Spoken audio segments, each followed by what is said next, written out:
After my millionaire grandfather died and left me everything, my cheating ex-wife, who left me for her new lover, tried to sue me for the money.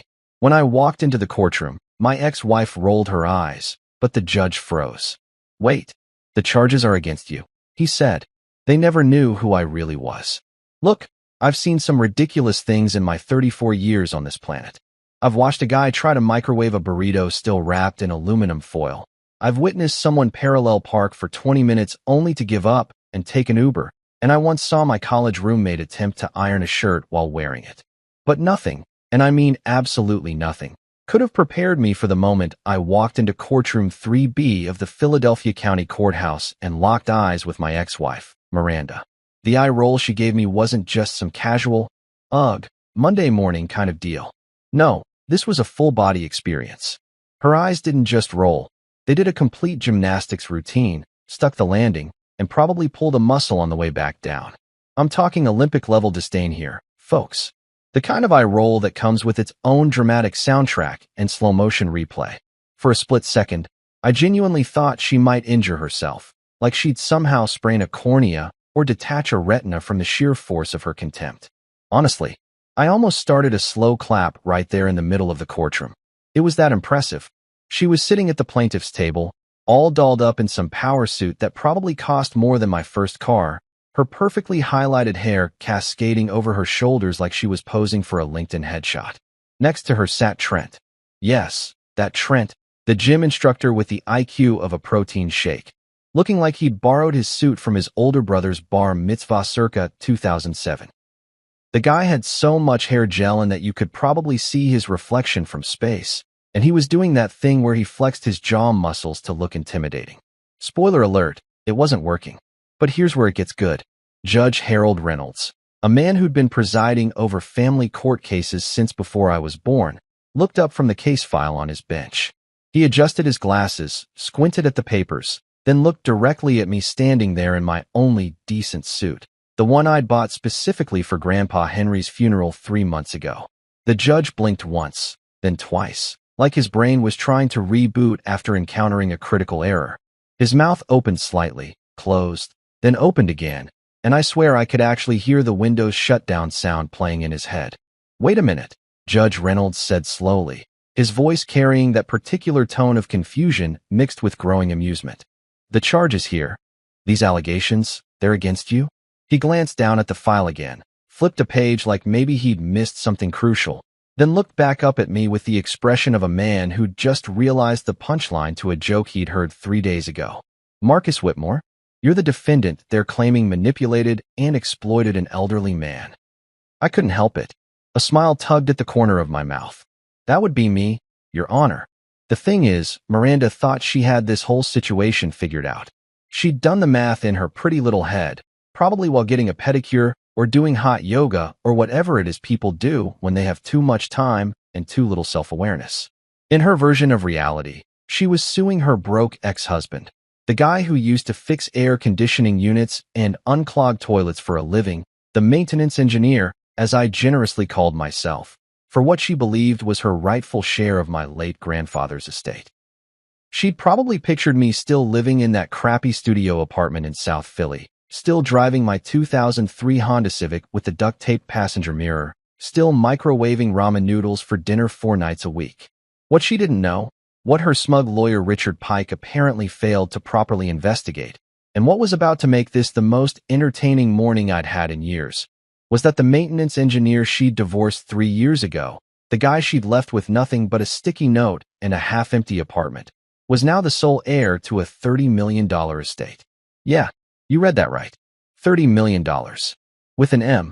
The kind of money that has accountants, investment portfolios, and causes distant relatives you've never met to suddenly remember your birthday. My grandfather, Henry Whitmore, had been a Philadelphia legend.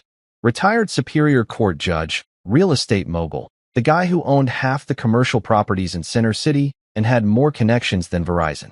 He was the kind of man who wore 3-piece suits to breakfast, read 3 newspapers before lunch, and could make grown lawyers cry during cross-examination. And he was the only person in my entire life who'd ever told me something that actually stuck. "Son, keep receipts on everyone who betrays you. Not for revenge, For clarity. Smart man. Scary smart.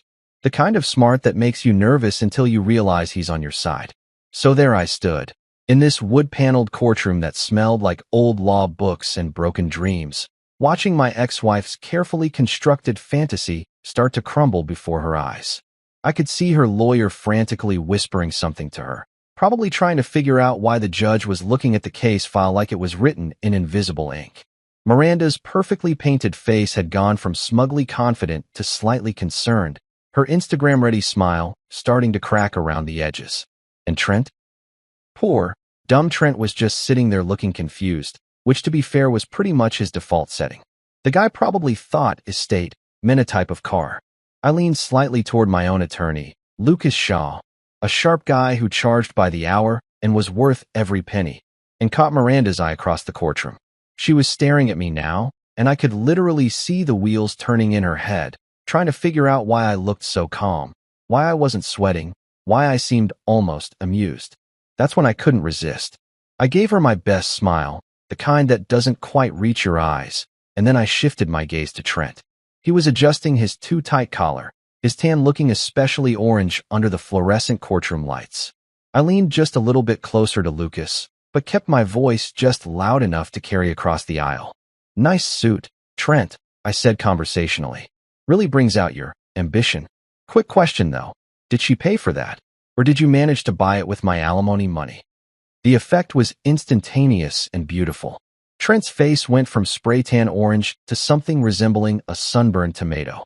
His jaw clenched, and he half stood from his chair before Miranda grabbed his arm and yanked him back down, hissing something that I'm pretty sure wasn't courtroom appropriate. Her lawyer shot me a death glare that could have melted steel. But Judge Reynolds? Oh man, Judge Reynolds tried to hide it. He really did. He coughed into his hand, turning slightly away from the courtroom, his shoulders shaking just a little bit. When he turned back, he was wearing that expression judges wear when they're trying very hard to maintain professional decorum while internally dying of laughter. Mr. Whitmore, the judge said, his voice carefully controlled. Perhaps we should begin these proceedings with a bit more decorum. Of course, Your Honor, I replied, keeping my face perfectly innocent. My apologies. I'm just excited to be here. Lucas elbowed me gently in the ribs, but I could see him fighting back a smile too. Miranda's lawyer cleared his throat, loudly and importantly, like he was about to deliver the Gettysburg Address. Your Honor, if we could proceed with the preliminary. Oh, we'll proceed, Judge Reynolds interrupted, leafing through the case file again. But I have to say, Mr. Pike, this is one of the more interesting cases I've seen cross my bench in quite some time. And I've been doing this for 27 years. That's when I knew. That's when I absolutely, definitely knew that today was going to be a beautiful day in court. The kind of day you tell stories about later, the kind that makes you believe in karma and cosmic justice, and all those things people post inspirational quotes about on Facebook. Miranda was still staring at me, her eye makeup starting to look a little less perfect, a tiny furrow appearing between her perfectly microbladed eyebrows. I could practically hear her internal monologue. Why isn't he scared? Why isn't he panicking? What does he know that I don't? Everything, sweetheart. I know everything. And as the bailiff called the court to order and Judge Reynolds prepared to officially begin proceedings, I settled into my chair, crossed my legs comfortably, and prepared to watch the show. Because that's what this was going to be, a show. And unlike the past 3 years of my life, for once I wasn't the one being played. I was about to get my favorite kind of justice, the legal kind, served with a side of poetic irony and garnished with just a hint of, I told you so. It was going to be a very good day indeed. Okay, so before we get back to watching Miranda's world implode in that courtroom, we need to rewind the tape a bit. Because you can't fully appreciate the sweet, sweet irony of this situation without understanding how I ended up sitting on a $30 million fortune in the first place. Trust me, this backstory is worth it. It's got everything. Family drama, unexpected plot twists, and a funeral that looked like someone had accidentally sent invitations to the entire Eastern Seaboard power structure. 3 months before that beautiful courtroom showdown, my grandfather, Henry Whitmore, passed away in his sleep at the ripe old age of 87. And when I say he was sharp until the end, I mean the man could have out-negotiated a used car salesman while simultaneously solving a crossword puzzle and critiquing your life choices. 2 days before he died, he called me to discuss municipal bond yields and to tell me that my haircut made me look like I was auditioning for a boy band. That was Grandpa Henry, brutally honest, scary intelligent, and somehow both your biggest critic and your fiercest defender at the same time. The funeral was absolutely insane. I'm talking about a who's who of Philadelphia society, and honestly, half of Pennsylvania's political infrastructure. There were 3 state senators, 2 congressmen, at least a dozen Superior Court judges, all of whom looked genuinely sad, which tells you something about how respected he was. A collection of CEOs who probably had a combined net worth that could buy a small country, and enough lawyers to staff every firm from here to Pittsburgh. The parking lot at the church looked like a luxury car dealership having a convention. Mercedes, BMWs, Teslas, and one absolutely ridiculous Bentley that belonged to some real estate developer who Grandpa had apparently destroyed in court back in the 90s, but who showed up anyway to pay respects because that's just the kind of legend Henry Whitmore was. Me? I stood there in my funeral suit, the same one I was wearing in that courtroom, by the way, because I'm practical like that, shaking hands with people who kept saying things like, "Your grandfather was an extraordinary man, and he spoke so highly of you, and you must be so proud to carry on his legacy." And I was proud, genuinely, completely proud, because unlike most of the people in that church, I actually knew him. Not the legend, not the retired judge, not the real estate mogul. I knew Henry, the guy who taught me to play chess when I was 7, who let me stay up late watching old westerns, who told me that integrity was the only currency that actually mattered in life. You know who wasn't there? Miranda. Obviously. She was probably somewhere tropical at that exact moment, posting Instagram stories about living her truth and doing yoga on a beach with Trent, who was undoubtedly wearing one of those tank tops that's cut so low you can practically see his belly button. She'd never met Grandpa Henry. Not once in our entire 5-year marriage. And that wasn't an accident. That was a choice. Her choice, specifically. See, Miranda had always been too busy for family stuff. My family stuff, anyway. Her own family gatherings? Those were non-negotiable. But when I'd invite her to Sunday dinners at Grandpa's house, suddenly she had a headache, or a work thing, or a friend's crisis that required immediate attention. After about the 10th excuse, Grandpa had looked at me over his reading glasses and said, "Son, when someone shows you who they are, believe them the first time. You're currently on showing number 10. I'd laughed it off back then, made excuses for her, said she was just stressed with work. Grandpa had just shrugged and gone back to his newspaper, but I caught the look in his eye. He knew. He always knew. After the funeral service, after the burial, after the endless reception where I ate approximately 17 of those tiny sandwiches that taste like nothing but somehow cost a fortune, I sat down in the office of Bernard Castellano, Grandpa's attorney for the past 40 years. Bernie was old-school Philadelphia legal establishment, 3-piece suit, pocket watch, the whole 9 yards. The kind of guy who still used a fountain pen and probably had strong opinions about proper shoe-shining technique. I figured this would be quick. Maybe Grandpa had left me his chess set, the one we'd played on every Sunday for 20 years. Maybe his collection of vintage watches, or his law books, or perhaps that ridiculous painting of a ship that hung in his study that he'd always joked would be mine someday. Sentimental stuff. Meaningful, but not life-changing. Bernie slid a folder across his mahogany desk, the kind that's so polished you can see your reflection in it, and said with absolutely no preamble whatsoever, "Congratulations, Mr. Whitmore. You now own everything." I blinked. "I'm sorry, what?" "Everything," Bernie repeated, tapping the folder. "The house, the properties, the investment portfolio, the savings accounts, the stocks, the bonds, the whole estate. Your grandfather left it all to you. Total liquid and fixed assets come to approximately $30 million, give or take, depending on the market. There are some smaller bequests to charities and his housekeeper, but the bulk of the estate, we're talking about 97% of it, goes to you." For a solid 10 seconds, I just stared at him. My brain had completely blue-screened. $30 million. $30 million. That's the kind of money where you stop checking price tags at the grocery store. That's accidentally leave a $100 bill in your jeans and forget about it money. That's your great-great-grandkids will still be arguing about it money. That's, I don't lie. I finally managed to stammer out, which was super articulate of me.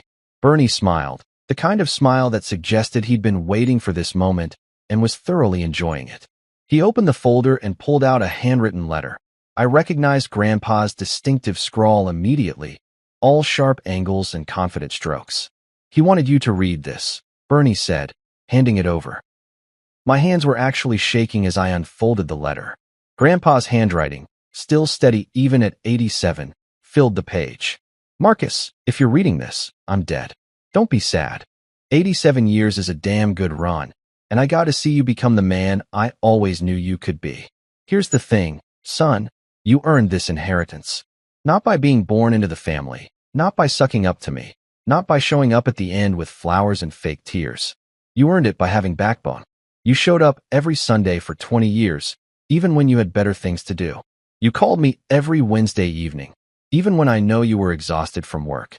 You sat with me in the hospital during that pneumonia scare 3 years ago, and you never once asked about my will or my money. You came because you cared, and that's rarer than you think. Everyone else in this family sees me as a bank account with a pulse. You saw me as Henry. That's worth more than all the money I made in my entire life. So here's your inheritance. Everything I built, everything I saved, everything I invested. Use it wisely. Use it well. And remember who showed up when everyone else left. That matters. That's the real currency. Love, Grandpa." I had to set the letter down because my vision had gone blurry and I absolutely was not crying in front of Bernie Castellano. I was just having an allergic reaction to the leather chairs or something. Totally normal. Bernie, bless him, pretended to be very interested in organizing papers while I pulled myself together. When I finally looked up, he was holding out a glass of whiskey. The good stuff, probably older than I was.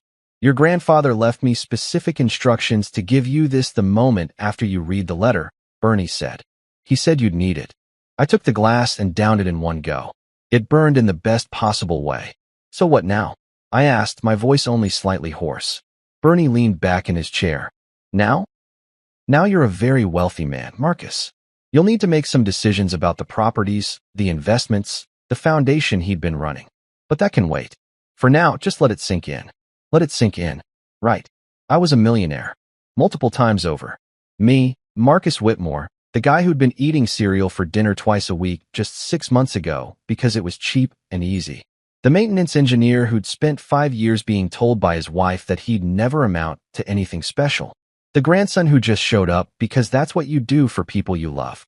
I drove home that night in my beat-up Honda Civic, which suddenly felt extremely ironic, and sat in my crappy studio apartment, staring at the water stain on the ceiling that looked like Abraham Lincoln, and I laughed. I laughed until my sides hurt, until tears were streaming down my face, until my neighbor banged on the wall and yelled at me to keep it down. Because if only Grandpa Henry knew how absolutely, devastatingly perfect his timing was.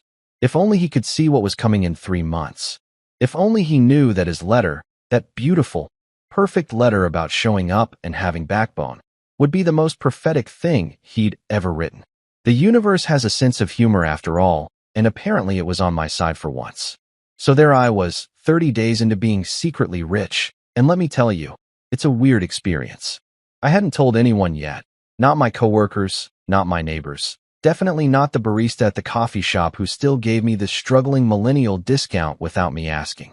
I was still living in my studio apartment with Abraham Lincoln on the ceiling, still driving my Honda with the janky side mirror, still buying the store brand everything at the grocery store because old habits die hard, and also because I genuinely couldn't process that I could now afford name brand cereal without checking my bank account first. Bernie had advised me to take it slow, figure out what I wanted to do with my life. Now that money wasn't a constant source of anxiety. So I kept going to work, kept fixing HVAC units and unclogging toilets, kept living my regular life, while sitting on a fortune that would make most people's heads explode. It was kind of fun, actually, like being a superhero with a secret identity, except instead of fighting crime, I was just really good at replacing water heaters. I was in the middle of eating leftover Chinese food straight from the container, living that glamorous millionaire lifestyle, obviously, when my phone rang. Lucas Shaw's name popped up on the screen, and I answered with my mouth full of lo mein because I'm classy like that. "Marcus," Lucas said, and his tone made me stop chewing immediately. He sounded somewhere between amused and concerned. which is a very specific lawyer tone that usually means someone's done something spectacularly stupid. I need you to sit down. I'm already sitting, I said, swallowing quickly. What's wrong? Is it the estate? Did something happen with the properties? No, nothing like that. The estate is fine. It's just... He paused, and I could hear papers rustling on his end.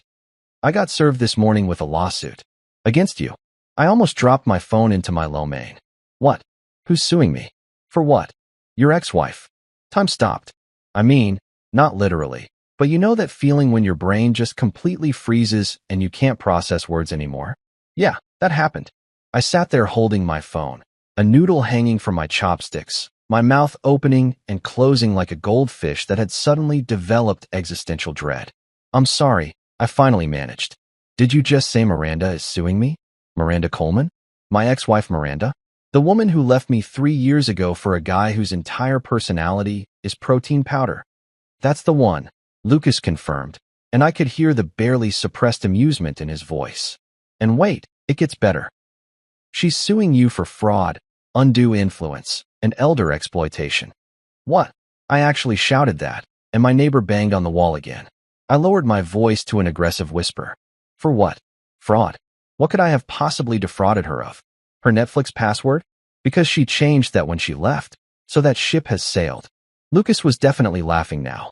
She and Mr. Trent Davis are claiming that you manipulated your grandfather, Henry Whitmore, into leaving you his entire estate.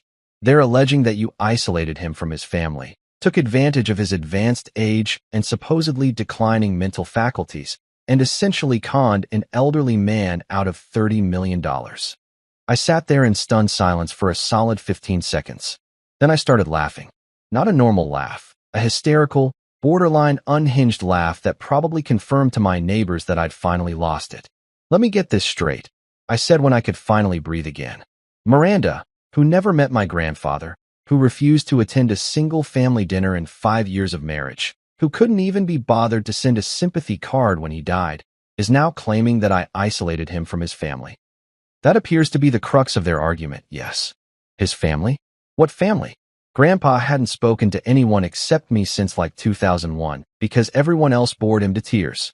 His own son, my dad, moved to Arizona and calls once a year on Christmas. His brother died in 1998. Who exactly am I supposed to have isolated him from? The mailman. I'm just reading what the complaint says, Marcus. And Trent? Trent is involved in this. The guy who thinks estate is a type of car is filing a lawsuit about estate law. He's listed as a co-plaintiff. Apparently they're engaged now, so he's claiming some kind of... Honestly, I'm not even sure what he's claiming. The legal argument is pretty thin. Actually, calling it thin is generous. It's basically transparent. I pinched the bridge of my nose, trying to process this absolute insanity. When did she file this? It's dated 3 days ago. I got served this morning. 3 days ago, I repeated slowly. Lucas, 3 days ago Miranda posted on Instagram about new beginnings with the love of my life. I know because my cousin sent me a screenshot with like 15 laughing emojis. She posted a picture of her and Trent on a boat with champagne, with some caption about manifestation and living her best life. So she filed a lawsuit claiming emotional damages and family trauma the same week she posted vacation photos, Lucas said dryly. That's certainly a choice. That's not a choice. That's evidence of a complete break from reality.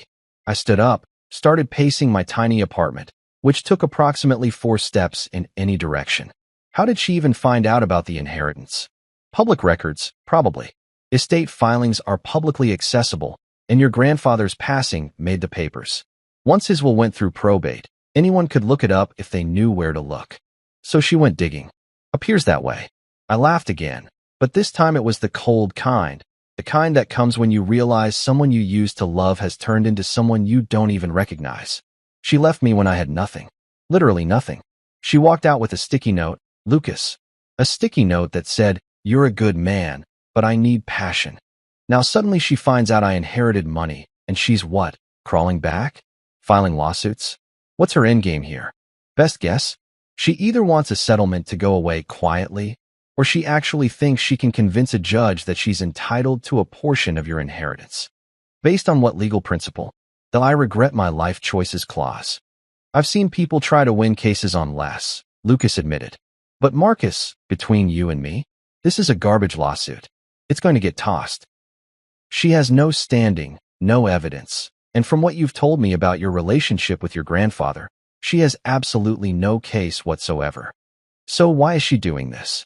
Because people get weird about money, especially large amounts of money, and especially when they feel like they somehow deserve it. I thought about that for a moment, about Miranda sitting in whatever overpriced apartment she and Trent were renting, scrolling through public records, seeing those numbers, doing the math, realizing that if she'd stuck around just a little bit longer, if she'd faked interest in my family for just a few more years, she could have been sitting on millions instead of splitting rent with a guy whose career peaked at fitness boot camp instructor. When's the first hearing? I asked. 2 weeks. Wednesday morning, 9 a.m. Judge Harold Reynolds presiding. Reynolds? I know that name. Wasn't he friends with Grandpa? Colleagues, yes. They served on the bench together back in the 90s. I already checked. He doesn't have to recuse himself since he's not personally involved in the estate, but he definitely knew your grandfather professionally. A slow smile spread across my face. So Miranda is going to stand in front of a judge who actually knew Henry Whitmore and try to claim that I manipulated him? That does appear to be her strategy, yes. Lucas, that's the dumbest thing I've ever heard. And I once watched Trent try to open a door that clearly said pull for a full minute. Lucas laughed. I'm not worried about the case, Marcus. It's frivolous, and any competent judge will see that immediately. I just wanted to give you a heads up that this is happening, and to prepare yourself for seeing her in court. Oh, I'm prepared, I said, and I meant it. Trust me, I'm very prepared. After I hung up, I sat back down on my couch and finished my lo mein, which had gone cold, but I ate it anyway, because wasting food is a sin, and also I was too distracted to care. I thought about Miranda and Trent, probably celebrating right now, probably convinced they'd found some brilliant loophole, some way to cash in on my good fortune. What they didn't know, what they couldn't possibly know, was that Grandpa Henry had prepared me for exactly this kind of situation. He'd warned me about people who only show up when there's something in it for them. He'd taught me to document everything, to keep records, to never assume that people wouldn't surprise you with their greed. I walked over to my closet and pulled out a box I'd been keeping since the divorce. Inside were 3 years' worth of receipts, text messages I'd backed up, emails, calendar entries. Every time Miranda had canceled on a family dinner, every excuse she'd made, every time she'd asked Grandpa for money and then ghosted him when he said no, every screenshot of every social media post she'd made while claiming to be too overwhelmed to meet my family. Grandpa had told me, keep receipts on everyone who betrays you. Well, Miranda, I thought, setting the box on my kitchen counter. I kept every single one. 2 weeks suddenly felt very, very far away. All right, so before we get to the absolute massacre that was about to happen in that courtroom, I need to give you the full backstory on my marriage to Miranda, because you can't truly appreciate the poetic justice of what's coming without understanding just how spectacularly she played herself. And trust me, this woman wrote, directed, and starred in her own downfall, and she doesn't even know the final act yet. I met Miranda Coleman 7 years ago at a coffee shop in Rittenhouse Square, back when I was still trying to convince myself that my computer repair business was going to take off any day now. Spoiler alert, it did not take off. In fact, it crashed and burned so hard I'm pretty sure the wreckage is still smoking somewhere. But anyway, I was sitting there with my laptop, trying to figure out why Mrs. Henderson's desktop kept blue screening, when this absolutely gorgeous woman sat down at the table next to me and ordered something complicated involving oat milk and 3 different syrups. She had that look, you know, the one, where everything about her screamed, I'm low maintenance, but you could tell she spent 2 hours getting ready. The messy bun that took 15 minutes to perfect, the natural makeup that required 12 products, the yoga pants that cost more than my rent. But she smiled at me, commented on my vintage Phillies t-shirt, and somehow we ended up talking for 3 hours about absolutely nothing important. I love that you're so passionate about helping people with their technology problems, she'd said, tilting her head in that way that probably worked on every guy she'd ever met. It's so humble. You have such a beautiful, grounded spirit. Humble. Grounded. Looking back, those were red flags bigger than the ones they fly at the beach when there's a hurricane coming. But I was 27 and stupid, and she was paying attention to me. So I ignored every single warning sign my brain tried to send. Translation of what she actually meant. I think you're a broke loser who will be easy to control and won't question me when I max out your credit cards. We dated for 6 months before I proposed, because apparently I was speedrunning bad decisions that year. The wedding was small, my family, her family, a few friends, and about 40 people on her side that I'd never met and would never see again. Grandpa Henry came, wore his best suit, shook my hand, and pulled me aside before the ceremony. "Son," he said quietly, "are you absolutely sure about this?" "Of course," I'd said, confused. "I love her, Grandpa." He'd looked at me for a long moment, and I could see him choosing his words carefully. Love is important, but pay attention to how someone treats people who can't do anything for them. That tells you who they really are. I'd laughed it off, told him he was being overprotective, promised him he'd love Miranda once he got to know her better. He'd just nodded, kissed me on the forehead like he used to when I was a kid, and said, "I hope you're right." Narrator voice, I was not right. The first year of marriage was fine, or at least I thought it was fine, which in retrospect means it definitely wasn't fine and I was just oblivious. Miranda worked as a social media consultant, which as far as I could tell meant she took selfies and called it market research. I was still doing computer repair and had just picked up some maintenance work on the side to make ends meet. Because surprise, fixing computers for old people who keep clicking on email scams doesn't actually pay very well. But Miranda had expensive taste. Designer purses, premium gym memberships, monthly spa appointments, a skincare routine that required more products than a CVS checkout line.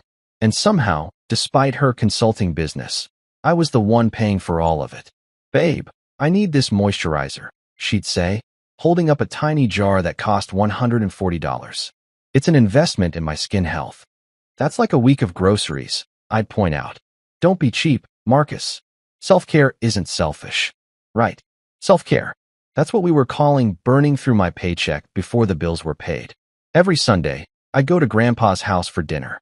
It was our thing, had been since I was a teenager. We'd play chess, argue about politics, watch whatever game was on, just hang out. And every Sunday, I'd invite Miranda. "I can't this week, babe. I have a headache." I promised Chloe I'd help her with something. "I'm so stressed with work, I just need to decompress." "Your grandfather is kind of intimidating, you know? I just need more time." Excuse after excuse after excuse. For 5 years, she came to maybe 3 Sunday dinners total, and 2 of those were Christmas and Thanksgiving when she basically had no choice. She never called him, never asked about him, acted like my family was some kind of inconvenient obligation that interfered with her real life. Meanwhile, she expected me to attend every single one of her family events. Her mom's birthday, her dad's retirement party, her cousin's baby shower, her aunt's book club. I showed up to all of them, smiled, made small talk, pretended I enjoyed listening to her mother explain for the 15th time how Miranda could have been a model if she'd wanted to. Year 3 was when Trent entered the picture, though I didn't know it at the time. Miranda suddenly needed a gym membership to the fanciest fitness center in Philadelphia, the kind where they have eucalyptus-scented towels and water with cucumber slices. She started going every morning at 6 a.m., which should have been my first clue because Miranda had never voluntarily woken up before 9 in her entire life. "I'm just really getting into fitness," she'd say, wearing matching workout sets that cost more than my car payment. "It's important to prioritize health." She started talking about this amazing trainer who was really helping her reach her goals. "Trent this, Trent that. Trent says high-intensity intervals are the key to metabolic health. Trent recommended this protein powder. Trent thinks I should try hot yoga." I'm not an idiot. I mean, clearly I was a bit of an idiot or I would have seen this coming.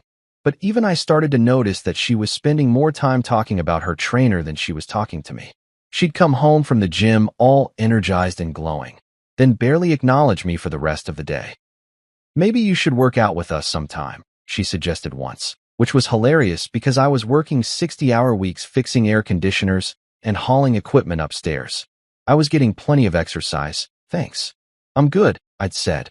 "But maybe you could skip one session and come to Grandpa's for dinner this week. He's been asking about you."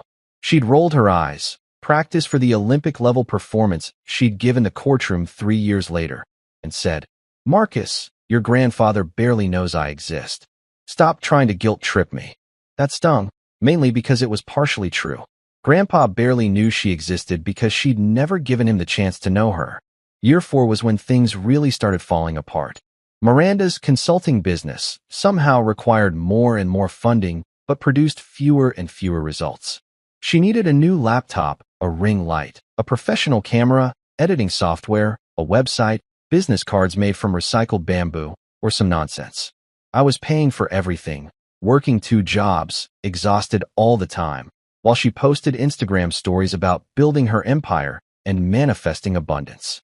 Meanwhile, my relationship with Grandpa was the only thing keeping me sane. Every Sunday, without fail, I'd show up. Sometimes I'd be so tired I could barely keep my eyes open, but I'd go anyway because that's what you do for people you love. We'd play chess. He won probably 70% of the time, and he'd ask me how I was really doing, not the polite version, but the truth. Marriage is hard, I'd admit sometimes, but we're working on it. He'd nod, move his knight, and say something like, "Son, you can't work on a marriage alone. Takes 2 people showing up." I'd deflect, make excuses, change the subject. But he was right. He was always right. Year 5, Miranda's best friend, Chloe, let something slip at a barbecue. We were all a few drinks in, and she made a comment about how it must be nice that Miranda's finally found someone who matches her energy. "What do you mean?" I'd asked. Chloe's face had gone white. "Oh, I just meant, with her fitness journey and everything." But I knew. In that moment, I absolutely knew. All those early morning gym sessions, all that talk about Trent, all the time she'd come home late because she lost track of time doing cardio. It wasn't cardio. Well, technically maybe it was, but not the kind that happens on a treadmill. I didn't confront her right away. I watched, paid attention, noticed things I'd been ignoring. The way she hit her phone screen. The way she'd smile at texts and then quickly delete them. The new lingerie that I never saw her wear around me. The excuses about being tired whenever I tried to initiate anything physical. One morning, I woke up to find a sticky note on the bathroom mirror. Not even a real conversation, not even the decency of a face-to-face breakup. Just a yellow post-it note stuck next to the toothpaste holder. "Marcus, you're a good man, but I need passion. I need someone who understands me on a deeper level. I'm moving out today while you're at work. I hope you find happiness. M." That was it. 5 years of marriage, summarized in 4 sentences on a 3-inch square of paper. No explanation, no apology, nothing about the 5 years I'd supported her dreams while mine died on the vine. Nothing about the credit card debt she'd left me with. Nothing about the fact that she'd been cheating on me for at least a year. I called Grandpa. Didn't even say hello, just she left. "I'm sorry, son," he said quietly. "Come over. Bring whatever you need." I stayed with him for 2 months while I got myself together, found a new apartment, started rebuilding my life. He never said, "I told you so." Never lectured me. Just let me heal and told me the same thing over and over. Don't chase people who run towards stupidity. Best advice I ever got. And now, 3 years later, here we were. Miranda had chosen Trent, chosen his abs over my reliability, chosen passion over partnership. And I'd chosen to move forward, to keep showing up for the people who mattered, to maintain my integrity even when it would have been easier to become bitter. The universe was about to reward one of those choices and punish the other. Karma, as it turns out, has perfect timing. So there we were, back in Courtroom 3B, and let me tell you, the energy in that room was absolutely electric. You know that feeling you get right before something spectacular is about to happen? Like when you're watching a cooking competition and someone's souffle is clearly about to collapse. Or when you see someone confidently walking toward a glass door they think is open. That beautiful moment of anticipation before disaster strikes. Yeah, that's exactly what this felt like, except I was the only one who knew the disaster was coming. Miranda and Trent sat at the plaintiff's table looking like they'd just won the lottery and were waiting for someone to hand them the oversized check. Miranda had gone full power woman. With her outfit, a navy pantsuit that probably cost more than my monthly rent, hair blown out to perfection, makeup applied with the precision of someone who'd watched approximately 400 YouTube tutorials. She looked like she was about to give a TED Talk on manifesting success through positive vibrations or whatever nonsense she was into these days. Trent, bless his heart, was wearing a suit that fit him about as well as I'd fit into a pair of skinny jeans. The shoulders were too tight, the pants were too short, and he kept tugging at his collar like it was personally attacking him. His hair was gelled within an inch of its life, giving him that wet look that guys think makes them look sophisticated, but actually makes them look like they just emerged from a swimming pool. He was also wearing cologne. I could smell it from across the room. Some aggressive scent that probably had a name like Alpha Predator or Extreme Masculine Force. Their lawyer, Richard Pike, was exactly what you'd picture when you think of a sleazy attorney who advertises on bus benches. Mid-50s, spray tan that was just a shade too orange, teeth so white they were practically glowing, and a suit that screamed, "I peaked in 1997, and I'm still coasting on that energy." He had one of those faces that's permanently set to smug, like he was constantly thinking about how clever he was even when he absolutely wasn't. Lucas leaned over to me as we watched Pike dramatically arrange his papers on the table, making a big show of everything like he was preparing to argue in front of the Supreme Court instead of a routine family court hearing. $20 says he opens with a quote, Lucas whispered. No bet, I whispered back. Guys like that always open with a quote. Probably something about justice or truth that he found on brainyquote.com. Judge Reynolds entered, and we all stood. He settled into his chair, adjusted his glasses, and surveyed the courtroom with the expression of a man who'd seen every possible variation of human stupidity and was perpetually unimpressed by all of it. His eyes lingered on me for just a moment, and I swear I saw the tiniest hint of recognition. He'd known Grandpa. He knew what kind of man Henry Whitmore was. This was already not going to go well for Miranda, and she had absolutely no idea. Be seated, Judge Reynolds said. Let's begin. Mr. Pike, I understand you're representing the plaintiffs. Pike stood up so fast I'm surprised he didn't give himself whiplash. He buttoned his jacket, which didn't need buttoning, straightened his tie, which didn't need straightening, and cleared his throat with the kind of dramatic flair usually reserved for Shakespeare in the Park. Yes, Your Honor, I am. And if I may, I'd like to begin by reminding this courtroom that we are here today because justice, as the great Martin Luther King Jr. once said, is. I leaned over to Lucas. Called it. What love looks like in public. And my clients, Your Honor, have been denied justice. They have been victimized by a calculated, manipulative scheme designed to exploit an elderly man in his most vulnerable moments. I had to physically bite my tongue to keep from laughing. Grandpa Henry, vulnerable? The man had literally negotiated a real estate deal from his hospital bed during that pneumonia scare. He'd once made a lawyer cry during a deposition just by raising one eyebrow. Calling him vulnerable was like calling a great white shark cuddly. Pike was on a roll now, pacing in front of the judge's bench like he was performing for an invisible audience. Your Honor, my client, Ms. Miranda Coleman, was married to the defendant for 5 years. 5 years of devotion, of partnership, of building a life together. And during that time, the defendant systematically isolated his grandfather from his family, from his loved ones, from anyone who might question his growing influence over the elderly man's affairs. Judge Reynolds was writing something down, his expression completely neutral. I couldn't tell if he was taking actual notes or just doodling to maintain his sanity. The defendant, Pike continued, and I noticed he was very carefully not using my name, probably some lawyer trick to dehumanize me, used his position as the primary caregiver. Objection, Lucas said calmly, not even standing up. Mr. Whitmore was never his grandfather's primary caregiver. Henry Whitmore lived independently in his own home with occasional assistance from a part-time housekeeper until 2 weeks before his death. Sustained, Judge Reynolds said. Mr. Pike, stick to facts that are actually in evidence. Pike's jaw tightened, but he recovered quickly. Very well. The defendant maintained an unusually close relationship with his grandfather, visiting him weekly. Weekly visits with a family member are unusual? Judge Reynolds interrupted, looking up from his notes. I must have missed that memo. A few people in the gallery, mostly court staff and a couple of lawyers waiting for other cases, snickered. Pike's face was turning red, which clashed spectacularly with his orange spray tan, creating a color palette that can only be described as Halloween nightmare. What I mean, Your Honor, is that the defendant leveraged this relationship to gain undue influence over his grandfather's estate planning.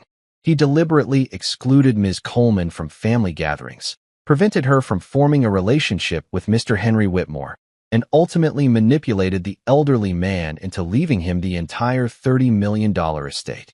Objection, Lucas said, this time standing up. Your Honor, the plaintiff was never excluded from anything. In fact, Mr. Marcus Whitmore has documentation showing repeated invitations to family dinners, all of which the plaintiff declined. We'll get to evidence in due course, Judge Reynolds said. Mr. Pike, do you have anything else for your opening statement, or are we done with the theatrical portion of the morning? I love this judge already.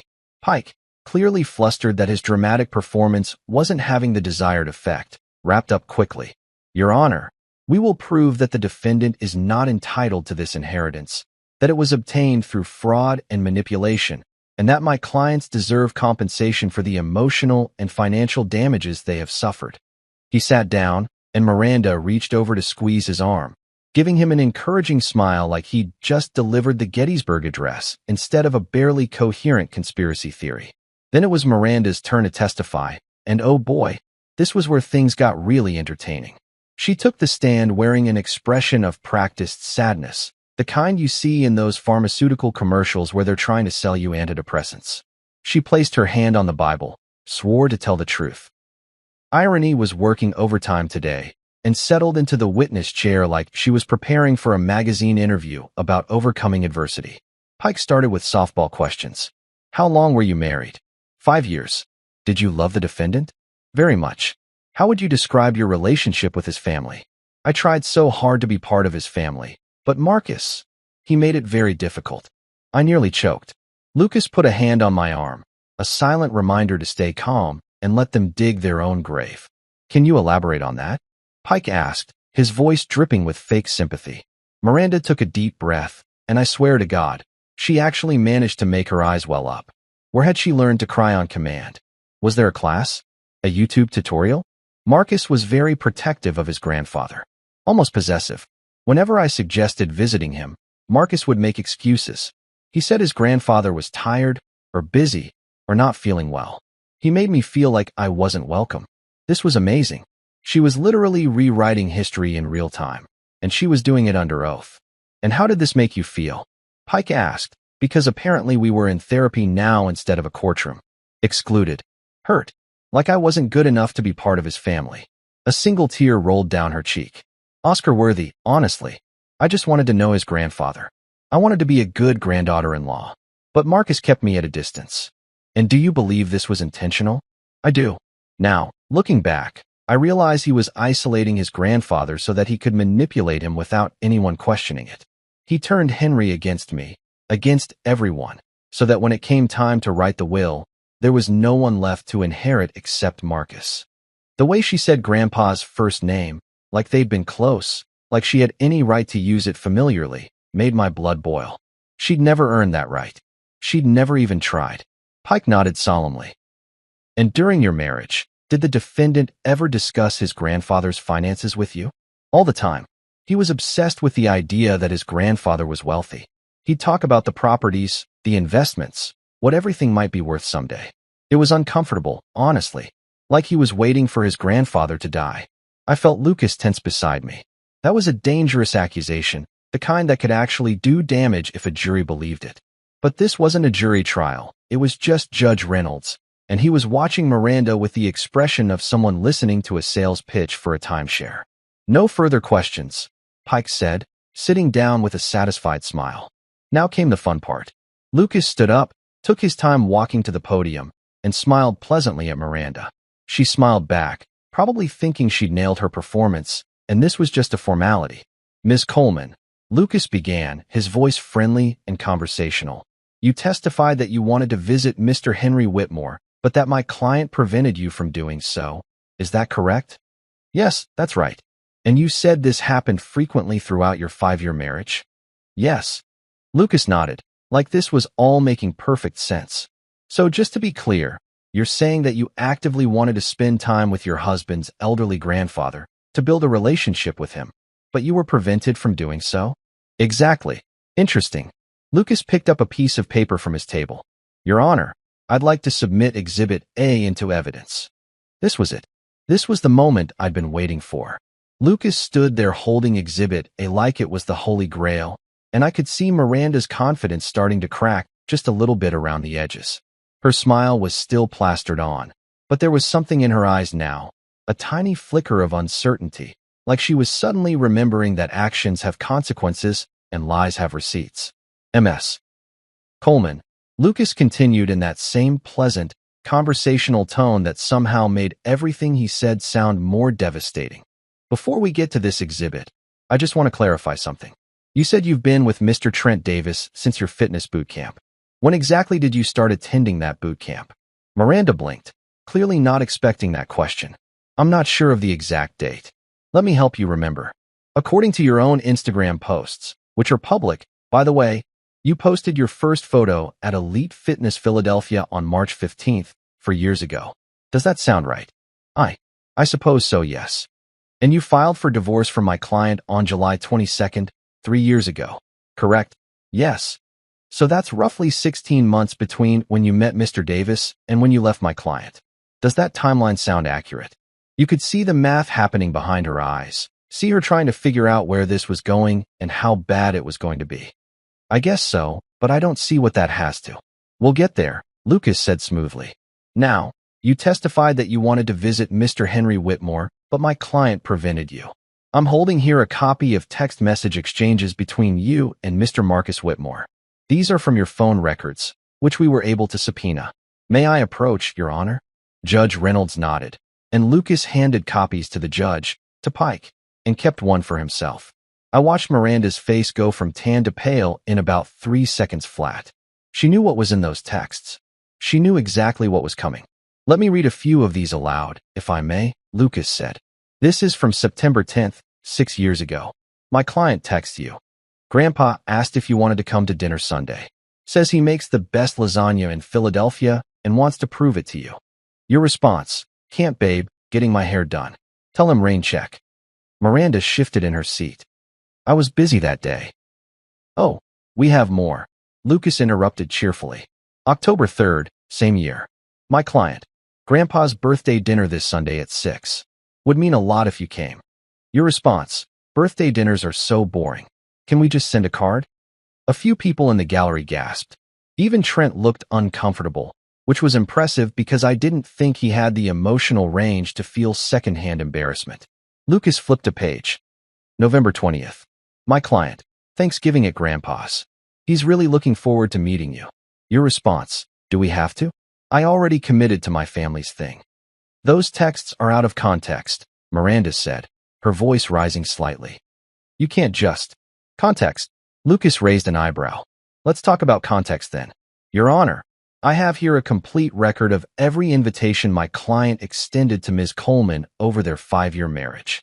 In total, he invited her to 53 Sunday dinners, 7 holidays, for birthdays, and 1 hospital visit when Mr. Whitmore had pneumonia. She attended 3 Sunday dinners, 2 of which were mandatory holidays, and 0 of everything else. Judge Reynolds was reading through the text messages, and his expression had gone from neutral to something resembling barely controlled annoyance. Ms. Coleman, these messages appear to directly contradict your earlier testimony. I can explain, Miranda started, but Lucas wasn't done. Actually, Your Honor, it gets better. Or worse, depending on your perspective. May I present Exhibit B? Oh man, this was the good stuff. Lucas pulled out a stack of printouts that looked like they'd come from social media, and I knew exactly what they were because I'd helped him compile them. Every single Instagram post, Facebook check-in, and Twitter update Miranda had made during times when she'd claimed to be too busy or too tired to visit Grandpa. This is from the same day as that September 10th text, Lucas said, holding up a printout. The day Ms. Coleman said she couldn't come to dinner because she was getting her hair done. Here's her Instagram post from that evening. Girls' night at Coda. Best cocktails in the city. Complete with a photo of her at a bar with 6 friends. Timestamp 7:45 p.m. Miranda's lawyer jumped up. Objection. What is this, social media stalking? It's publicly available information, Lucas said calmly. Ms. Coleman chose to post these photos publicly. I'm simply providing evidence that contradicts her testimony. Overruled, Judge Reynolds said, and he actually sounded interested now. Continue, Mr. Shaw. Lucas went through post after post, each one more damning than the last. The time she said she had a migraine, but posted pictures from a wine tasting. The time she claimed to be working on a major project, but checked into a spa for a full day of treatments. The Thanksgiving she skipped because of her family's thing that turned out to be a weekend trip to Miami with Trent. Yeah, that one raised some eyebrows. And here's my personal favorite, Lucas said, holding up another printout. This is from April 12th, 2 years ago. My client invited Ms. Coleman to the hospital because his grandfather had pneumonia and the doctors weren't sure he'd make it through the night. Her response, and I quote, "That's really sad, but I can't handle hospital vibes right now. Send him my love." The courtroom was dead silent. Even the stenographer had stopped typing and was just staring at Miranda with open disgust.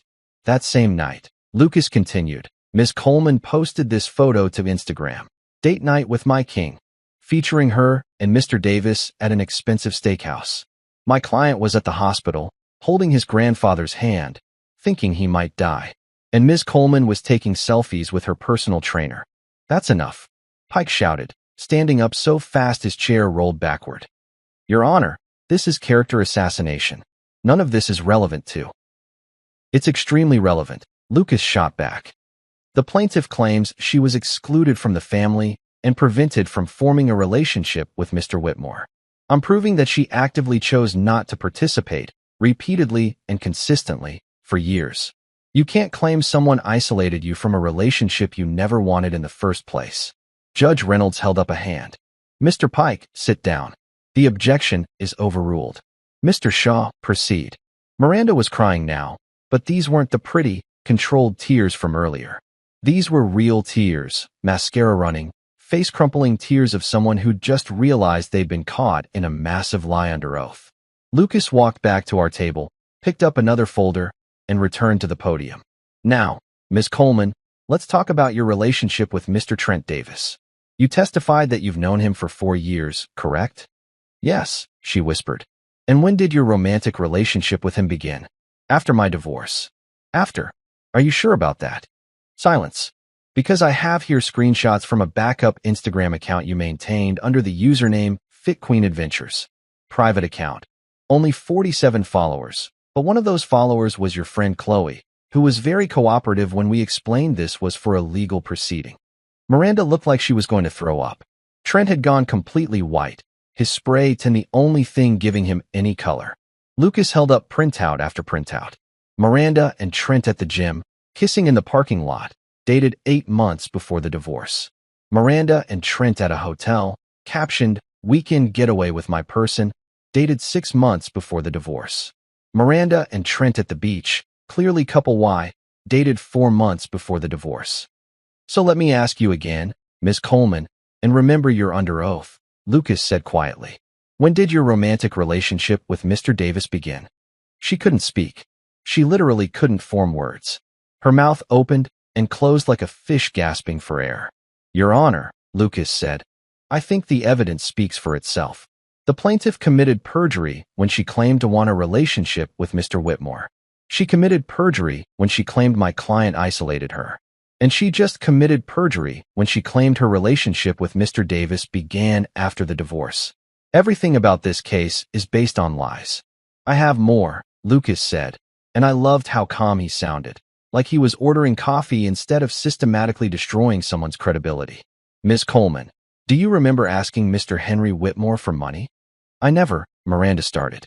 Exhibit C, Lucas said, holding up more papers. Text messages between Ms. Coleman and Mr. Henry Whitmore. The phone number is confirmed to be his.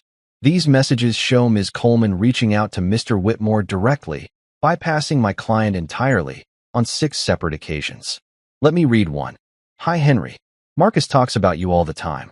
I'm starting a skincare line and looking for investors. Would love to chat about opportunities.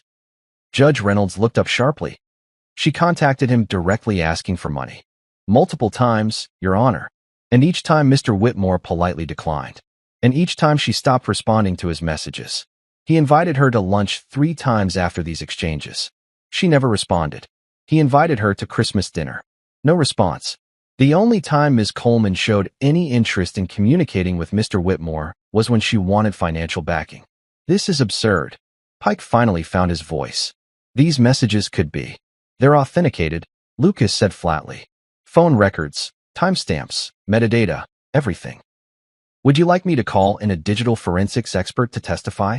Because I brought one, and he's waiting outside. Pike sat down, defeated. Lucas turned back to Miranda. So, just to summarize, you never wanted a relationship with Mr. Whitmore. You repeatedly declined invitations. You were cheating on my client for at least a year before the divorce. You only contacted Mr. Whitmore when you wanted money. And you're now claiming you deserve part of an inheritance from a man you couldn't be bothered to visit even once when he was dying. Is that accurate? Miranda was full-on sobbing now. We needed. It's not fair that Marcus gets everything. Life isn't fair, Miss Coleman, Judge Reynolds said coldly. But the law is. And the law says you have no claim to this estate. The judge looked at Pike with an expression that could freeze hell. Counselor, is there anything else? Or are we done wasting the court's time? Pike stood up weakly. No, Your Honor. Good. Because I have some things to say. After watching Lucas absolutely demolish Miranda's entire case with the legal equivalent of a tactical nuke, Judge Reynolds called a 15-minute recess. I think he needed time to compose himself and figure out how to professionally express what probably translated to, "Are you freaking kidding me with this nonsense?" in proper legal language.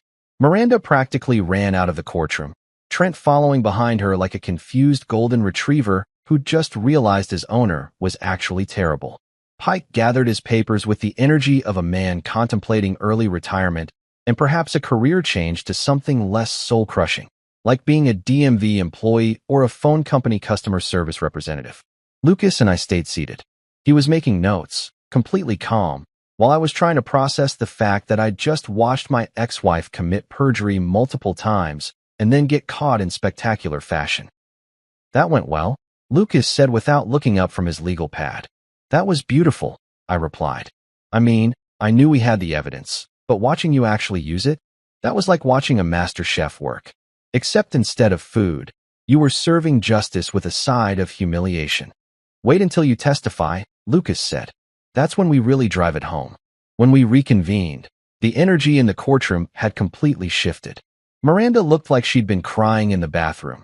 Her makeup was smudged, her eyes were red, and she'd lost that artificial confidence she'd walked in with.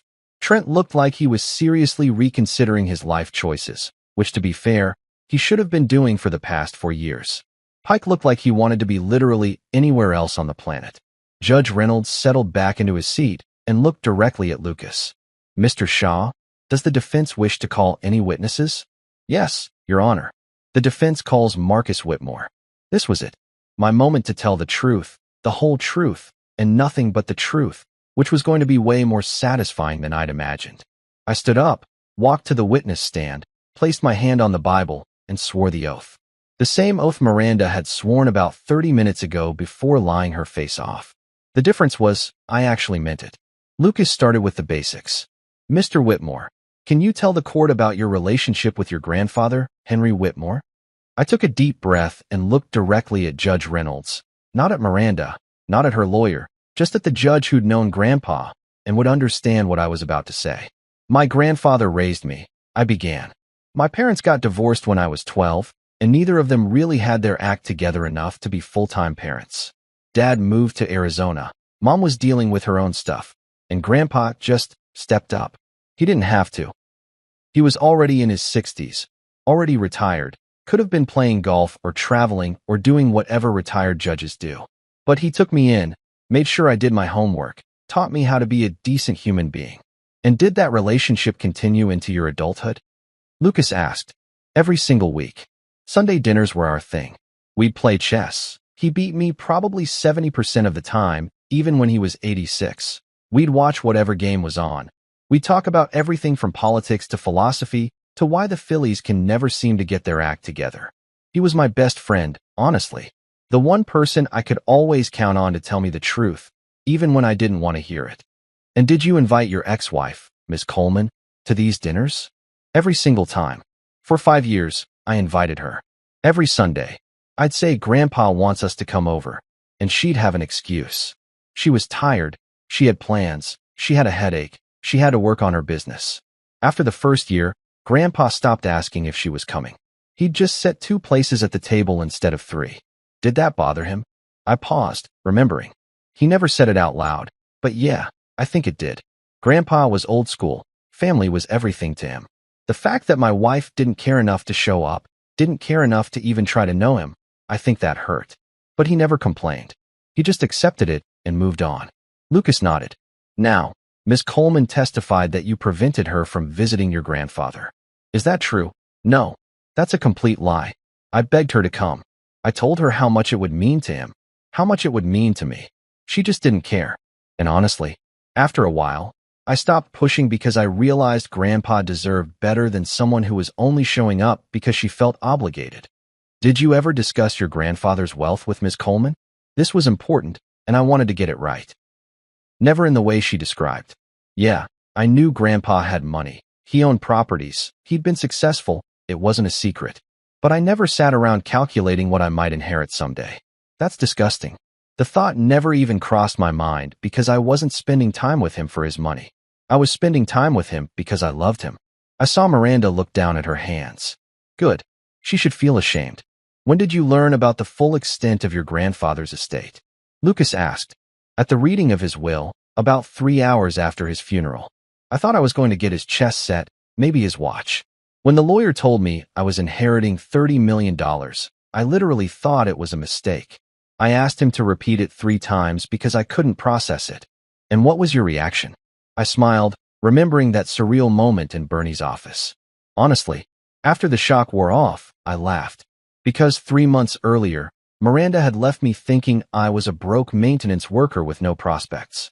She left me for a guy with abs and no ambition because she thought that was a better bet.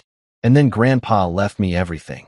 And I realized the universe has a sense of humor after all. A few people in the gallery chuckled. Even Judge Reynolds cracked a tiny smile. Did your grandfather have any relationship with Miss Coleman? Lucas asked. He tried.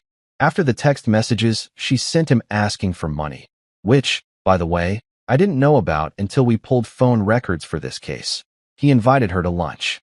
3 separate times. She never responded. He invited her to Christmas dinner 2 years in a row. Nothing. The only time she reached out to him was when she wanted him to invest in her skincare line, which I'm pretty sure never actually existed beyond some Pinterest boards and wishful thinking. And how did he feel about that? He told me, "Son, people who only call when they need something aren't family, they're salespeople." He wasn't angry about it, just disappointed. He'd seen enough people in his life try to use him that it didn't surprise him anymore. But I know it hurt him that my wife, the person I'd chosen to build a life with, couldn't even pretend to care about him unless there was money involved. Lucas walked back to his table and picked up a folder I recognized. This was the good stuff, the evidence that was going to seal this case shut tighter than a pickle jar. Mr. Whitmore, did your grandfather leave any instructions regarding his estate and his reasoning for his choices? He left a letter for me to read after he died. And what did that letter say? I pulled out the copy I'd been carrying in my jacket pocket, the one I'd read probably 50 times since that day in Bernie's office. My hands shook slightly as I unfolded it. He wrote, "You earned this inheritance. Not by being born into the family, not by sucking up to me, not by showing up at the end with flowers and fake tears. You earned it by having backbone. You showed up every Sunday for 20 years, even when you had better things to do. You called me every Wednesday evening, even when I know you were exhausted from work. You sat with me in the hospital during that pneumonia scare 3 years ago, and you never once asked about my will or my money. You came because you cared, and that's rarer than you think." My voice cracked a little, but I kept reading. "Everyone else in this family sees me as a bank account with a pulse. You saw me as Henry. That's worth more than all the money I made in my entire life. So here's your inheritance. Everything I built, everything I saved, everything I invested. Use it wisely. Use it well. And remember who showed up when everyone else left." The courtroom was completely silent. I looked up and saw that even the stenographer had tears in her eyes. "That's the kind of man my grandfather was," I said. "He didn't leave me his money because I manipulated him or because I isolated him. He left it to me because I loved him, because I showed up, because when he was sick and dying, I was the one holding his hand, not out there posting Instagram stories about living my best life." I looked directly at Miranda for the first time since I'd taken the stand. She was crying again, but this time I didn't feel sorry for her. Not even a little bit. She had 5 years to know him, I said. 5 years to be part of our family. 5 years to show up for Sunday dinner or call him on his birthday or just ask how he was doing. She chose not to. And now she's mad that she doesn't get to cash in on a relationship she never wanted in the first place. That's not how inheritance works. That's not how family works. That's not how anything works. Lucas let that hang in the air for a moment before asking his final question. If you could say anything to your grandfather now, what would it be?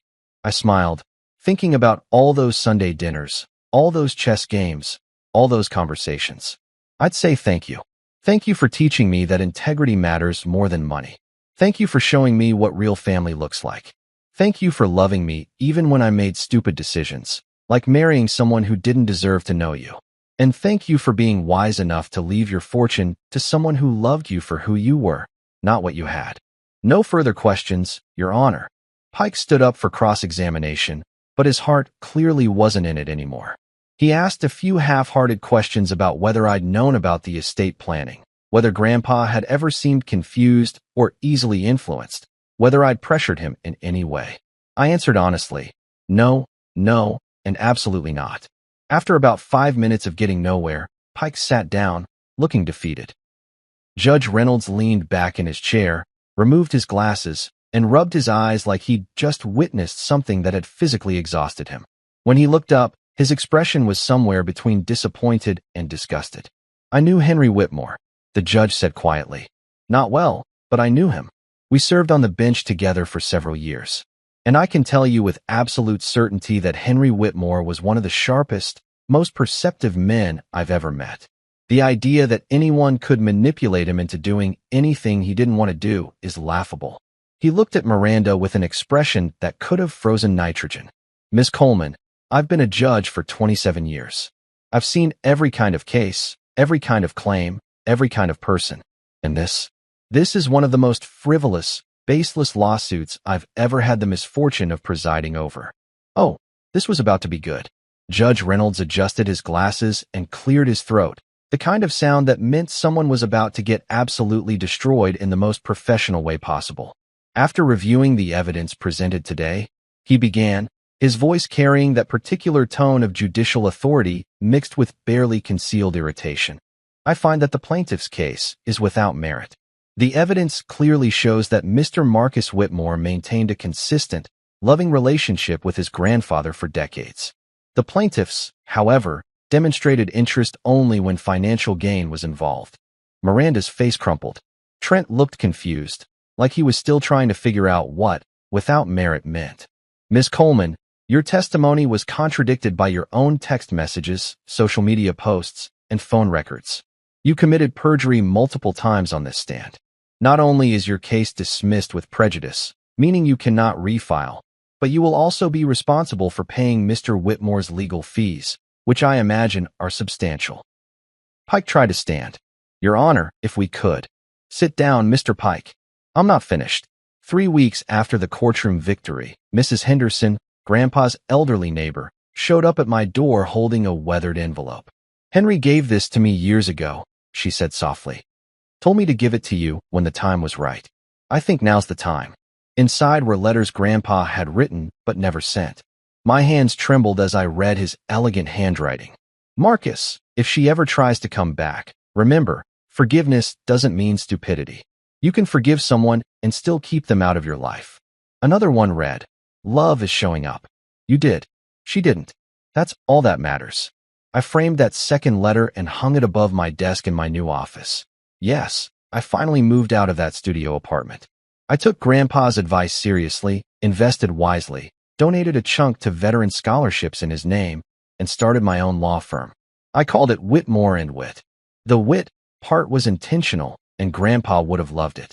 5 years later, life had become something I never thought possible during those dark days of eating ramen in my studio apartment with Abraham Lincoln staring down at me from the ceiling. The law firm was thriving beyond my wildest expectations, with 3 partners, 12 associates, and a reputation for taking cases that other firms wouldn't touch.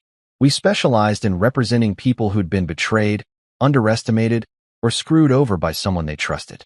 Turns out, there's no shortage of that particular brand of human garbage in the world, which meant business was unfortunately booming. I'd also gotten remarried, which surprised everyone including myself. Her name was Sarah, and she was everything Miranda wasn't. She was a high school English teacher who drove a sensible Toyota, packed her own lunches, and thought manifesting abundance was something you did by working hard and being a decent person. Our first date was at a diner, and when the check came, she insisted on splitting it.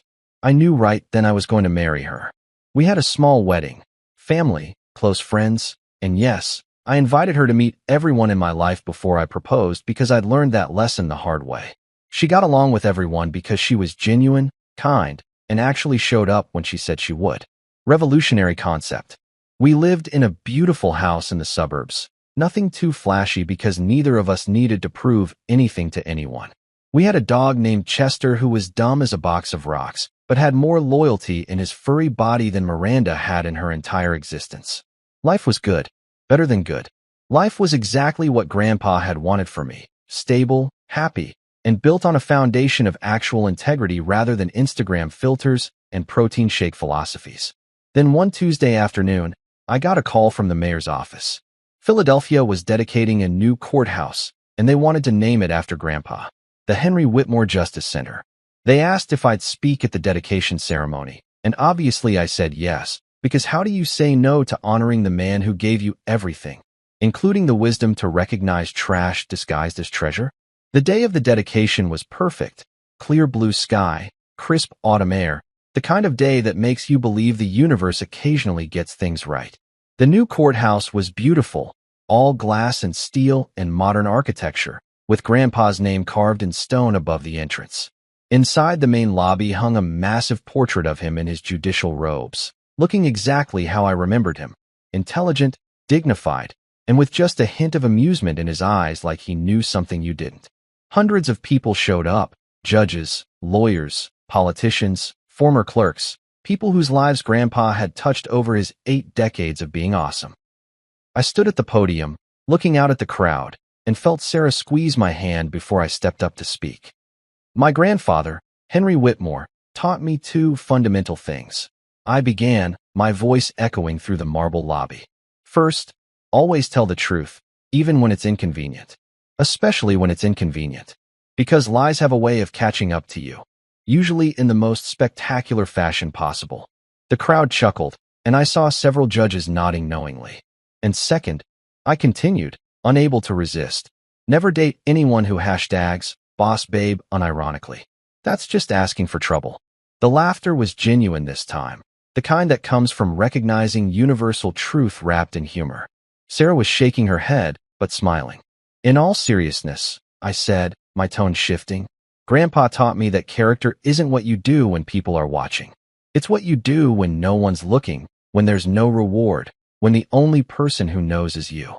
He taught me that showing up matters, that consistency matters, that loving people isn't about grand gestures or social media posts. It's about being there, week after week, year after year, whether it's convenient or not. I looked up at his portrait, and I swear those painted eyes were twinkling. He left me more than money. He left me a blueprint for how to be a decent human being in a world that doesn't always reward decency. He showed me that integrity is the only currency that actually appreciates over time. And he proved that the people who show up when you have nothing are worth more than all the people who show up when you have everything. I paused, gathering my thoughts for the final point I wanted to make. 5 years ago, I stood in a courtroom and watched someone try to claim they deserved a piece of his legacy without ever earning it. They thought family was about biology or marriage certificates or legal entitlement. But Grandpa knew better. Family is about showing up. It's about choice. It's about proving through your actions, day after day, that you actually give a damn. The crowd was silent now, hanging on every word. So today, as we dedicate this building in his honor, I want everyone who walks through these doors to remember what Henry Whitmore actually stood for. Not wealth or power or prestige, though he had all 3, but integrity, consistency, showing up, telling the truth even when it costs you, being there for people who can't offer you anything in return except their love and respect. I smiled, feeling lighter than I had in years. And maybe, just maybe, being smart enough to recognize when someone's only interested in your bank account and not your Sunday dinners. That's wisdom worth more than $30 million, trust me. After the ceremony, After the handshakes and the photographs and the speeches from people who'd worked with Grandpa, I found myself alone in front of his portrait. Sarah had taken Chester for a walk, giving me space for what she knew I needed to do. I stood there, looking up at the painted version of the man who'd saved my life in more ways than one, and I whispered, "We won, Grandpa. They tried their best, but your plan worked perfectly. You taught me to keep receipts, and boy, did I keep them." I could almost hear his laugh, that dry chuckle he'd do when something amused him. "I'm doing good," I continued quietly. "The firm's helping people. I married someone who actually shows up, and I'm trying to be half the man you were. I think you'd be proud. At least, I hope you would be." The portrait didn't answer, obviously, but I didn't need it to. I knew. I walked out of the Henry Whitmore Justice Center into the afternoon sunshine, where Sarah was waiting with Chester pulling on his leash, trying to chase a pigeon. She smiled at me, the kind of smile that said she understood everything without me having to explain, and we headed home together. Behind me, carved in stone above the courthouse entrance, Grandpa's name would remind everyone who entered that justice, real justice, isn't just about laws and verdicts. It's about truth. It's about showing up. It's about choosing every single day to be a person of integrity, even when, especially when, it would be easier not to. Love shows up. Greed shows out. And sometimes, karma wears a robe and a gavel. Grandpa would have loved that line.